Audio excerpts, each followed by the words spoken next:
Hey, friend, welcome to the Morning Brew where we start our day inspired.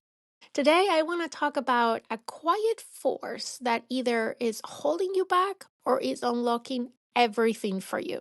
It's not your job title, it's not your resume, it's not even your circumstances. What I'm talking about, it's your beliefs. And today's thoughts that I'm going to share with you are inspired by this quote that I saw the other day that says, "Your potential is limitless. Only your own beliefs can hold you back. Choose beliefs that empower you." Take that in for a second because so often we look outside to explain why we're not where we want to be, why we're stuck, burnout, or playing small. We blame the schedule, the lack of time, the unsupportive boss, the economy, the market, the energy we don't have anymore.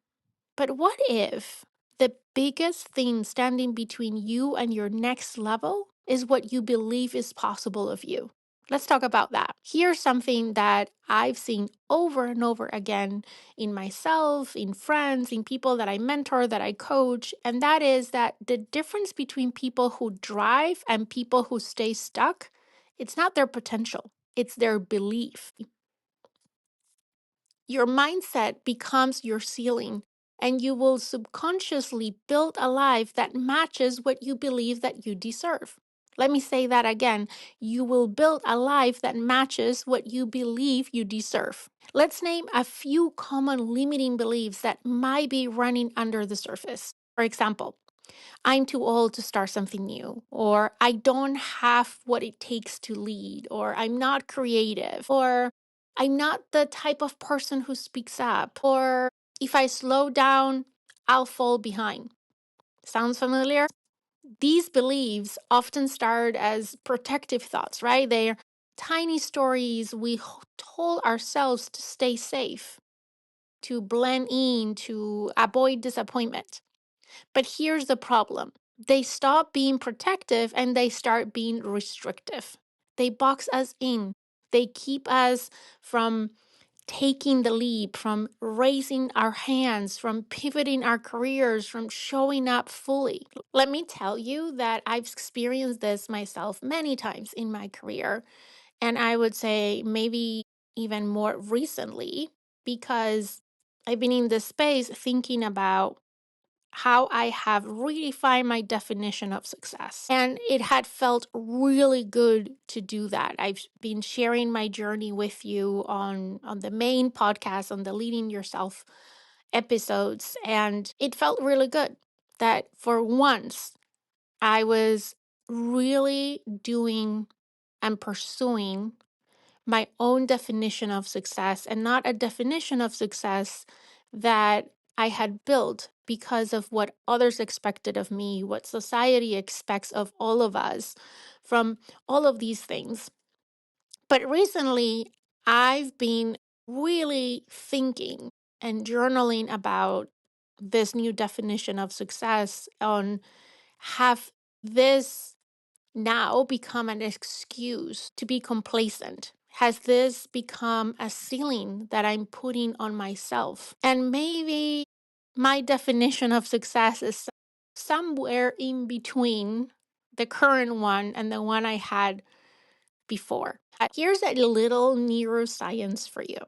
Your brain is designed to confirm what you already believe. That is called confirmation bias. If you believe you're not ready, you'll find evidence all day long that proves it. If you believe you don't belong, you'll see signs that support that belief everywhere. Every interaction you have, every group you're part of, you're going to start seeing signs that you don't belong. But the opposite is also true. If you choose to believe that your potential is expanding, if you decide that your voice matters, if you practice that belief that you've become someone new, your brain will find evidence of that too. So, how do we shift our beliefs, right? That might be the question you're thinking about. In my opinion, it all starts with awareness. Pay attention to the thoughts that pop up when you're about to stretch, when you get a new opportunity, when you dream big.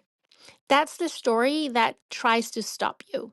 That's your limiting belief. Then comes the second part, replacing it. Choose a belief that empowers you instead, one that feels like possibility. Here's a simple three-part reflection you can journal on.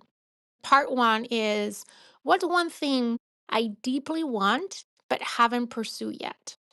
The second question, what belief has been holding me back? And the third question, what's a new belief I want to practice instead?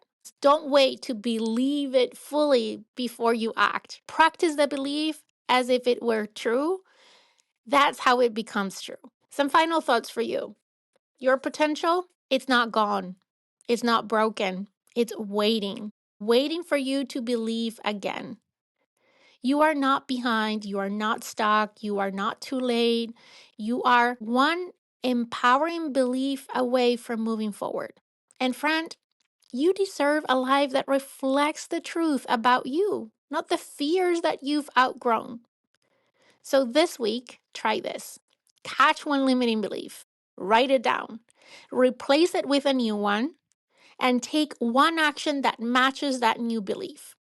Do that and you'll start shifting your identity and your reality. Once again, thank you so much for listening. If this episode gave you something to think about, share it with a friend who might need the same reminder.